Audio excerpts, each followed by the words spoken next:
Kalau masuk makin dikubur, hilang bupati, hilang gamara, hilang pulus. Rumahnya beliau, siapa yang tinggal? Anak. Ibu-ibu, kalau mati ki, itu emas tak yang banyak, siapa pakai ki? Siapa? Istri kedua. Iya toh? Asami? Iya. Bu, ini ibu-ibu, istrinya Haji Amir. Kalau meninggal ki bu, apa? Kawin lagi, Haji Amir kah? Ya toh? Nah, ibu bapak saudara-saudara sekalian, karenanya perlu ada harta yang dibawa mati. Bintang, Garuda, harta, deposito, istri cantik, mobil mewah, ruko, tanah.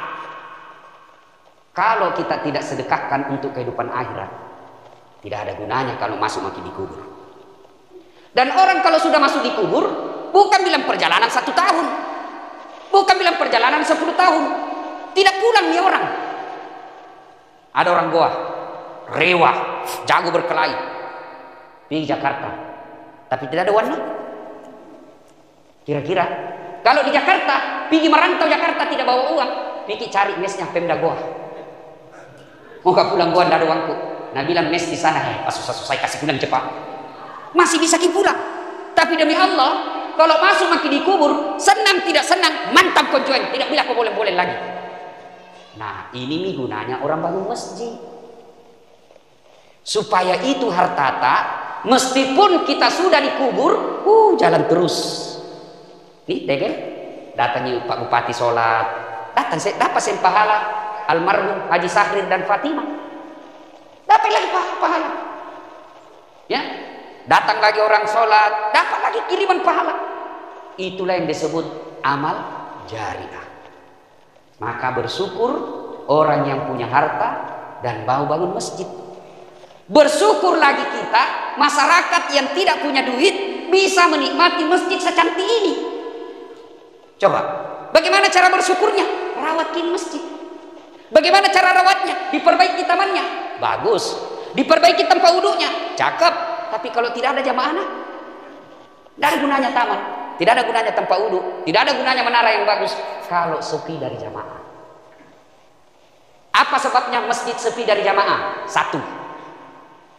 Biasanya pengurus masjid tidak mau menerima perbedaan pendapat. Begitu salafi jadi imam, tidak mau yang lain. Akhirnya apa? Jamaah yang bukan salafi nak bilang, "Tiap mau aliran lain-lain dia kucing." Nah, bagus kalau semua warna ada di sini. Coba, kenapa cantik dilihat bajunya Pak Bupati? Karena bagus warnanya.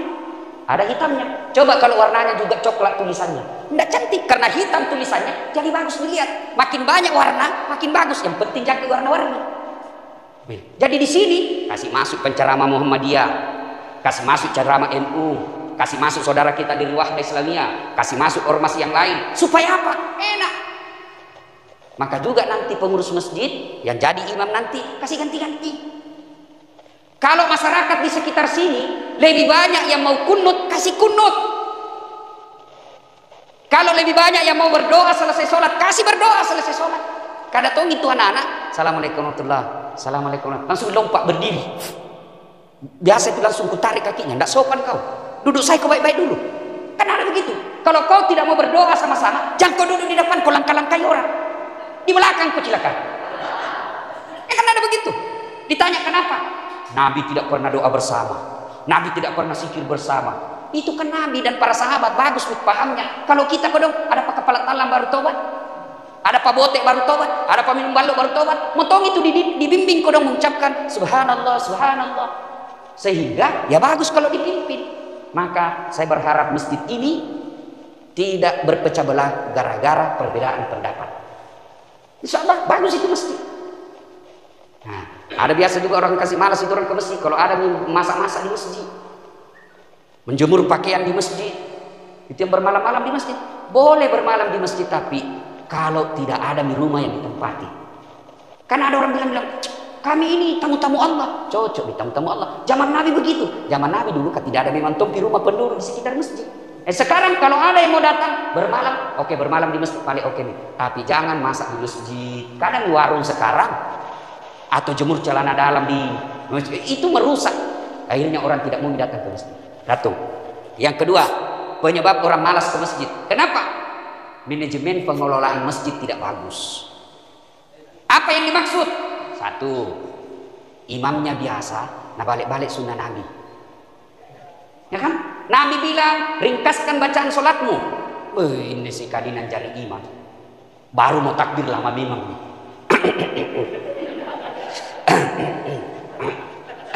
Apa tuh main aku tinggal langkah itu bos?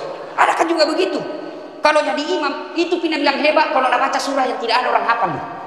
Kan ada begitu. Tak balik bos. Kata Nabi, kalau kau jadi imam, ringkaskan bacaan sholatmu. Kenapa?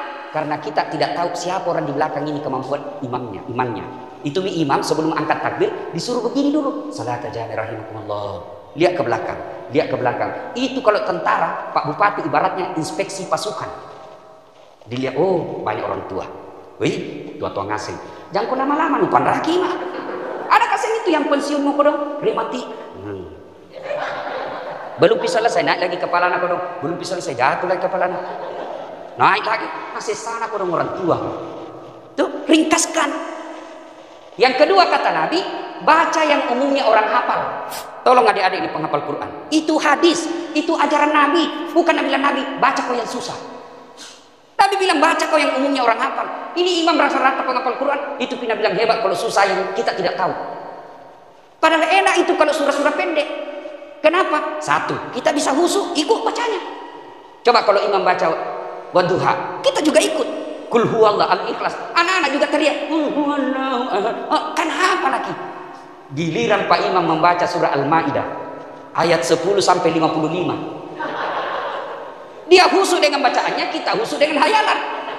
Nah, baca media kita baca semua pengumuman di masjid, keadaan keuangan masjid, saldo kas. Langsung ngasih video dibaca, habis semua dibaca itu pengumuman, belum imam ruku, apa lagi dibaca kalender. Persatuan Guru Republik Indonesia cabang Kabupaten Goa. Belum piruku imam, apa lagi dibaca? Bajunya orang. Adnan Purita, calon gubernur Sulawesi Selatan. Dibaca semua. Itu orang baca semua baju. Siapa yang salah? Imam. Yang kedua kata Nabi, kenapa tujuannya? Apa tujuannya disuruh semua orang hafal? Supaya kalau imam salah, ada yang bisa luruskan. Coba kalau imam baca Wadduha, salah, ada yang bisa bantu. Tapi begitu dia baca surat Al-Maidah, salah. Lupa kok. Nabi bilang orang bumis, ewe ya lemu. Jawab. Maka itu sebabnya. Ya ada wallahu alam benar atau tidak ini cerita. Anak pesantren, penghafal Quran pulang kampung tes nih bacanya. Kau jadi imam nak? Suruh jadi imam. Oh dia baca yang susah-susah. Begitu lagi sholat, tiba-tiba itu ada cicak jatuh dari atas. Hampir nak kena kepalanya. Stres. Sandal telinga, stres. Orang stres itu hilang hafalan. Oh, nanda tahu apa sambungannya ini, dah lupa apa sambungannya ini. Tidak ada, nak tunggu dari belakang, tidak ada tempat tuh. Diam, hening. Semua diam dalam masjid. Tiba-tiba Nabi bilang Pak Imam, tolong bantu di belakang. Nabi bilang di belakang, saya juga tidak tahu. Tiba-tiba anak-anak muda marah. Nabi bilang kalau begitu Allahu Akbar. Ya, maka satu imam harus pilih imam yang bagus bacanya. Bayangkan Ika kalau panjang tom nih bacanya, tidak ditahu juga apa nak baca. Nabi bilang orang di kampungku naga remeng ini, dolim, baru ditahu. Oh, Al-Fatihah nak baca. Ya, nah pilih imam yang bagus bacanya. Kita juga makmum harus tahu diri. Ada juga itu makmum biasa kajili-jili, langsung pergi nak ambil di sini. Tidak boleh, harus tahu. Ini di sini imam, di belakangnya imam. 3 pasang ini itu pada zaman Nabi orang-orang pilihan. Abu Bakar kah, Utsman kah, Ali kah. Yang di belakangnya imam, pas ini imam sini. Ini wakil bupati seandainya di Goa, pejabat. Begitu bupati berhalangan, dia yang maju. Ini. Maka tidak boleh. Dan kalau bupati keliru, kalau imam keliru, ada aturannya. Ini diajarkan dalam bertata negara sebenarnya. Contoh kita salat jamaah. Bupati salah, gubernur salah, presiden salah. Tidak langsung, salah kok. Tidak. Apa yang kita lakukan? Begitu imam salah, apa dulu kita ucapkan? Subhanallah, maha suci Allah. Allah dulu kita ingat bahwa dia keliru, keterbatasannya sebagai manusia, hanya Allah yang maha kuasa. Sama ini vaksin, kan banyak ceritakan orang ini soal vaksin. Ini di Indonesia masyarakat paling susah diatur. Ya toh, waktu tidak ada vaksin, Nabi bilang mana vaksin? Sekali ada vaksin, Nabi bilang lagi palsu. Sudah dinyatakan asli, Nabi bilang tidak halal. Sudah dibilang halal, Nabi bilang presiden dulu. Sudah di presiden, Nabi bilang tidak masuk nih, tidak sampai Jannah. Saya bilang apa mau semua itu cilaka. Ada vaksin ribu kok, tidak ada vaksin ribu kok juga. Tidak begitu Islam mengajarkan kita bermasyarakat. Orang bilang masih 65% di akurasinya Ustaz, 35. Saya bilang bos, kalau kau mau yang sempurna hanya ciptaan Allah yang sempurna. Namanya selama ciptaan manusia pasti ada kekurangannya. Maka begitu salah imam, begitu salah pemimpin, yang kita lakukan bukan melempar, bukan langsung tutup jalan itu depannya apa itu unismu. Kalau tutup bisa jalan, tutup Tommy Alaudin, tutup Tommy Urip Sumiharjo, mati maknanya. Terlambat mah pergi ceramah. Nah itu Tommy enak kalau ada teman tak polisi. Karena kalau nanti macam Ustaz, Ustaz masih kok. Makanya jangan kau itu polisi. Yang ketawa serius kayak ini. Kalau polisi tidak kasih keisi ini acara tidak jalan. Coba, ibu bapak, kalau hilang motor tak siapa kita cari? Siapa? Polisi. Ayo, rumah dirampok, istri dibunuh, anak diperkosa, siapa kita cari? Siapa? Satpol PP. Tidak digapai. Siapa dicari? Polisi. Maka kita harus baik-baik sama polisi. Pun kalau masih ada minta-minta uang di jalan, itu polisi pilih India. Pur. Kau melanggar. Kau tidak lihat rambut-rambut. Saya lihat Pak. Kenapa kau langgar? Saya tidak lihat bapak. Kenapa kau tidak lihat saya? Bapak sembunyi di tikungan. Oh, diperiksa pentil lengkap, diperiksa SIM lengkap, diperiksa STNK lengkap, tetap ditilang. Dengan kenapa bapak tilang saya? Dan saya tidak suka lihat mukamu. Ini polisi Pelengin dia, bukan polisi Polres Goa. Ya bapak, saudara-saudara sekalian. Nah begitulah kita bermasyarakat. Begitu salah pemimpin, subhanallah. Sudah itu, misalnya nak baca Qul-Huwallah, tidak mau sampai-sampai. Bagaimana cara perbaikannya? Pertama, ganti surah. Misalnya nak baca, wala antum abiduna ma a'bud, wala ana abidu ma abadtum, wala antum abiduna ma wala ana abidu, wala ana abidu. Nabi bilang di belakang, kenapa itu terputar-putar tidak mau sampai? Nabi bilang ini imam, ini juga aku pikir. Tidak jadi sama yang bos. Ya, imam, nanti imamnya ini mudah-mudahan yang betul-betul responsif. Ya seperti Pak Bupati. Alhamdulillah ada keluhan, bisa. Itu pemimpin itu harus pandai melihat apa yang diinginkan oleh masyarakat. Begitu juga penceramah. Kalau kita tahu di situ dia senangnya bahas soal-soal bersanji, ya sampaikanlah bersanji. Kalau kita tahu bahwa dia tidak suka maulid, ya sudah saya bahas maulid di situ. Itu namanya responsibility-nya baik. Nah, sudah. Yang kedua, yang ketiga, tadi imam diperbaiki. Tadi penyebab orang malas ke masjid, satu karena perpecahan. Yang kedua, manajemen masjid tidak bagus. Ketiga, imamnya. Kita 4 jamaah juga harus paham. Ada biasa itu kalau jamaah, nak ganggu kita. Baru takbir, nak ganggu memang makin keras sekali. Allah. Apa itu? Kayak mau gigit telinga tak? Manikio. Santai mah bos. Ada orang di samping lu.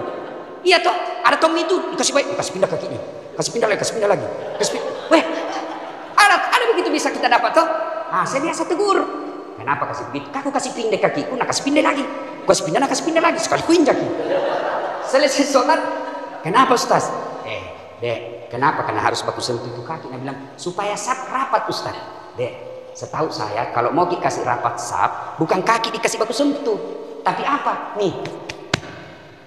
Kalau kaki baku sentuh, kaki rapat tapi sap renggang. Ini mah kok. Apa ya? Dia kebakalah, seriusan nih bos. Tapi coba kalau ini rapat, ya tidak ada orang sholat begini. Iya toh? Jadi jangan paksakan pendapatmu ke orang lain. Coba lihat orang, coba itu Islam hebatnya. Allahu Akbar, posisi tangan. 1, begini. Pendapat kedua, Allahu Akbar, di atas dada, begini. Boleh, ada semua pendapat itu, ada semua dalilnya. Ketiga, Allahu Akbar, di bawah pusat, bukan di bawah sekalian. Yang keempat, Allahu Akbar, lurus. Semua ada dalilnya. Pakai mana kita mau pakai. Yang penting jangan kasih salah orang. Bapak yang begini, jangan kasih salah yang begini. Bapak yang begini, jangan Tommy Chandra yang begini. Pakai mana boleh. Yang salah kalau bapak pakai semua. Allahu Akbar. Ada pokok. Ya, kalau ini semua kita terapkan Pak, aman kita berjamaah. Nah, berikutnya, itu jamaah, kalau kita terlambat, jangan potong-potong orang, karena puncak dari semua ilmu itu adab. Adab itu kita orang Buddhis Makassar. Kalau orang tua di depan takkan pamali kita lewati, tabik-tabik ki. Ini anak-anak ini yang baru belajar agama, terlambat datang mau. Kalau mau ke cepat depan, kalau mau ke posisi depan cepat kau datang, supaya kau tidak ganggu orang. Ya? Nah, berikutnya, apalagi membuat orang malas ke masjid? Biasanya apa? Masjid tidak bersih. Karpetnya 7 kali lebaran tidak pernah diganti. Begitu kita sujud sangin teh cicak didapat. Sujud kita langsung bengkak bibir. Ternyata di gini semua. Iya kan? Nah, apalagi kadang-kala juga penceramah kasih malas kita ke masjid. Kenapa? Sangin neraka na cerita. Kau dibanting, dilipat, ditusuk pantatmu, bambu keluar di mulut, ditusuk matamu. Dia bilang anak muda, dia mau ke masjid dia pamalak-malak. Iya. Bayangkan ini penceramah ini mestinya kasih orang berita gembira, kasih senang orang. Coba lihat kau dong, di rumah nak maki-maki ke istri tak. Nah periksa semua HP. Apa ndak cepat turun imun? Nah periksa mandrak gapa ikut dong. Iya toh, di warung kopi nak kejar-kejar ki debt collector, tagihan. Di kantor dimarah-marahi sama kepala dinas. Gaji belum selesai, potong semua tinggal 500.000 sampai di istri. Coba. Sampai di masjid mudah-mudahan dapat penceramah berita gembira. Sangin neraka lagi. Kau di kantor. Tidak ada nih anak kita hidup ini. Ya kan? Ada juga begitu. Nah, apalagi yang kadang-kala membuat kita malas datang ke masjid, yaitu toilet. Toilet itu biasa gampang sekali kalau mau cari toilet di masjid. Mana paling bau? Tapi coba, masjid ini Pak, ajaran agama mengajarkan kebersihan bagian dari iman. Dan itu najis. Lebih bersih itu toiletnya hotel, mall daripada toilet masjid. Ini mesti. Jadi Pak Haji yang membangun keluarga bangun ini, perhatikan fokus juga itu, perhatikan itu toilet. Karena di situ sumbernya setan bekerja. Kalau toiletnya jelek, kena najis baju, kena kita najis, biar hitam di datang sholat berdoa tidak sampai. Kenapa? Ada najis di badanmu. Nah, perhatikan itu. Ya, jangan sampai saldo kas 70 juta. Kadang itu pengurus masjid suka simpan saldo, salah. Bapak berdosa itu. Saldo kas 100 juta, tidak jalan amalnya orang. Coba kalau belikan tegel, selama tegel itu dipakai dapat pahala orang yang sedekah. Tapi kalau dia cuma jadi saldo, tidak jalan amalnya orang, dan Bapak bertanggung jawab nanti di akhirat. Selesai masjid dibangun Ustaz, rampung nih semua, ada saldonya. Cari tetangga desa yang bangun masjid, sumbang ke situ. Yang penting musyawarah dulu setiap Jumat. Ini ada uang 50 juta tersimpan di saldo, tidak ada kegiatan lagi, kita kirim ke masjid tetangga yang lagi bangun. Atau cari pengurus masjid yang ada utangnya di bank. Bayarkan dia supaya tidak jalan bunganya. Itulah yang disebut masjid sumber kemaslahatan umat. Coba kalau ini dilakukan, nyaman. Masjid bukan cuma tempat ibadah, tapi juga untuk kesejahteraan umat. Dan itu pada zaman Nabi begitu. Nah, ibu bapak, saudara-saudara sekalian, banyak yang kita mau uraikan, tapi waktu yang terbatas. Sebagai rasa syukur kita kepada Allah Subhanahu Wa Taala, mari kita berdoa. Mudah-mudahan masjid ini betul-betul menjadi pusat peribadatan. Kita pelihara. Tidak gampang bikin masjid cantik begini, ya. Oleh karena itu masyarakat dan umat sekitar sini syukurlah dengan cara memelihara masjid ini, baik ketertibannya, kebersihannya, dan kemakmuran jamaahnya. Mudah-mudahan yang membangun Allah sudah membalasnya. Percaya Pak, tidak ada orang bangkrut gara-gara bangun masjid. Tak ada Pak. Ini adik-adik yang masih muda, kau niatkanlah, kau buka nomor rekening, meskipun cuma 100.000 di dalam. Kau niatkan, ya Allah saya mau bangun masjid, bismillah. Pasti Allah cukupkan. Insya Allah. Bapak-bapak yang sudah mau pensiun, jangan lagi bilang, Ustaz Adam kebun sudah kubeli di bilik-bilik. Sudah nih. Mesti kau sudah pensiun, Ustaz Adam di lokasi sudah kubeli, mau bangun masjid di situ. Insya Allah, Allah pasti bantu. Dan itu nih harta yang tidak bisa diambil orang. Mudah-mudahan ada manfaat. Terima kasih. Mari kita berdoa kepada Allah Subhanahu Wa Taala. Cocok nih kan saya baca doa? Ya. Kita kirimkan suratul Fatihah kepada Rasulullah Muhammad SAW, khasiat dan keutamannya. Kita ikhlaskan untuk almarhum Haji Sahrul Samsul dan almarhumah Hajjah Fatimah dan seluruh keluarga besar yang menjadi inisiator pembangunan masjid ini. Bapak Haji Samsuddin SE dan Hajjah Rosmiati, Ibu Haji Nurjaya, Bapak Haji Nurjaya dan Hajah Hartati, Haji Rustam ST dan Hajah Sulistowati SE, Haji Rusli ST dan Dr. Hajah Fani Oktarina SPD PD, Dr. Haji Hajah Rahmawati dan Muhammad Taufik Khairuddin. Al-Fatihah.